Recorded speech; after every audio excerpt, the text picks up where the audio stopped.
Hello everyone. आज हम लोग रीजनिंग देखते हैं जो नवोदय विद्यालय के लिए बहुत महत्वपूर्ण है।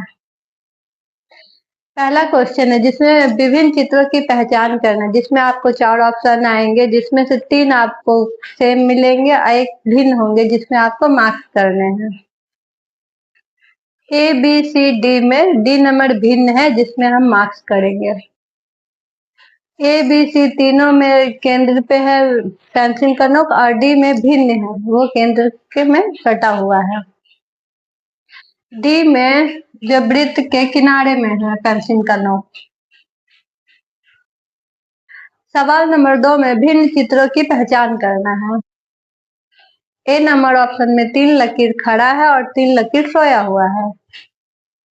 बी नंबर ऑप्शन में 2 लकीर खड़ा है और 2 लकीर सोया हुआ है। सी नंबर में 3 लकीर खड़ा है और 2 ही लकीर सोया हुआ है, जो कि भिन्न दिखाई पड़ रहा है। और डी नंबर ऑप्शन में 4 लकीर खड़ा है, 4 लकीर सोया है, तो इसका आंसर सी। सवाल नंबर 3 में भी हमें भिन्न पहचानना है। ए नंबर में जहाँ गोल बिंदा बना हुआ उसी के ऊपर तीर का निशान है। बी नंबर में भी बीच में जहाँ बिंदा है उसके उल्टा साइड में टिक है, में भी सेम प्रोसेस है। डी नंबर ऑप्शन में जहाँ गोल बिंदा है उसी के बगल में टिक है, आंसर डी। सवाल नंबर 4 जिसमें चतुर्भुज की आकृति है, सवाल भिन्न पहचानना है। ए नंबर में 4 चतुर्भुज है, बी नंबर में 8 है, सी में भी 4 है और डी में भी 4 है। देख सकते हैं इसमें हमें बी वाला भिन्न लगा, तो इसका आंसर बी। मानसिक योग्यता परीक्षण में जो पिछले बार सवाल था चारों, वो उससे कुछ अलग है। इसमें हमें समरूप आकृति की पहचान करनी है। समरूप का मतलब है सभी रूप में समान हो, जैसे एक बड़ा बॉल और एक छोटा बॉल दोनों समान दिखते हैं, लेकिन वो एक बड़ा साइज होता है, एक छोटा साइज होता है। समरूप का दूसरा उदाहरण कह सकते हैं हाथी और हाथी का बच्चा, दोनों समान दिखते हैं लेकिन उनके वजन में फर्क होता है। हाथी और हाथी का बच्चा दोनों समान समरूप होते हैं और दोनों के आकार में फर्क होता है, एक छोटा और एक बड़े होते हैं। हाथी हुआ और ये हाथी का बच्चा दोनों समरूप है, लेकिन आकार में दोनों का फर्क है, ये छोटा है और ये बड़ा है, यही समरूप का।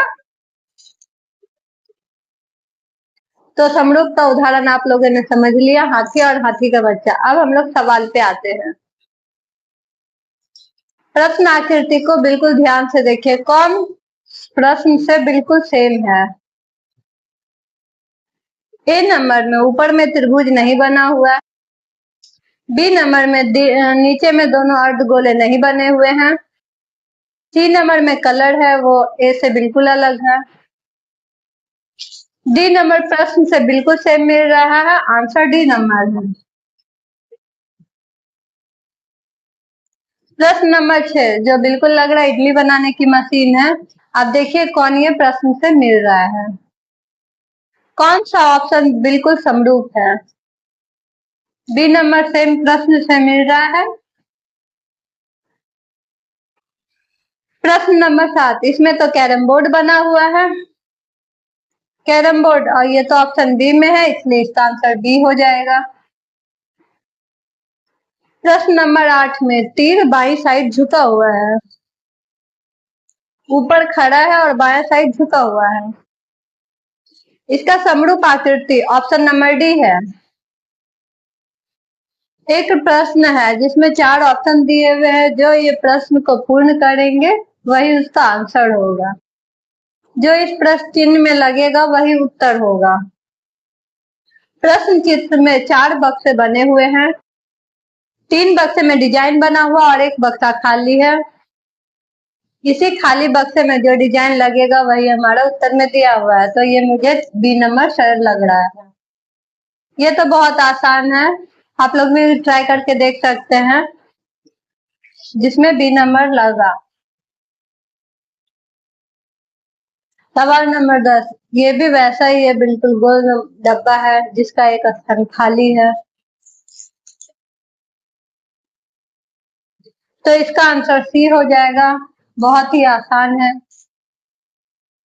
सवाल नंबर 11 जिसमें हमें ऑप्शन नंबर ए और ऑप्शन नंबर डी दोनों लग रहे हैं कि सही है, बट ये दोनों में से कौन सा लगेगा आप थोड़ा सोचिए और उसमें लगाकर देखिए। ए और डी में मुझे डी सही लग रहा है, तो आंसर डी होगा। आप लोग 12 नंबर सवाल आज का लास्ट सवाल है, इसको हम देखते हैं। इसमें नीचे साइड में कलर है और ऊपर साइड में कलर नहीं है, तो कलर वाला ऑप्शन लेंगे। वाला दो ऑप्शन है ए और बी। बी नहीं ले सकते क्योंकि इसके बगल में कलर वाला है, इसलिए इसका आंसर ए होगा। रीजनिंग का आज का क्लास समाप्त हुआ है, मिलते हैं नेक्स्ट क्लास में, तब तक के लिए जय हिंद।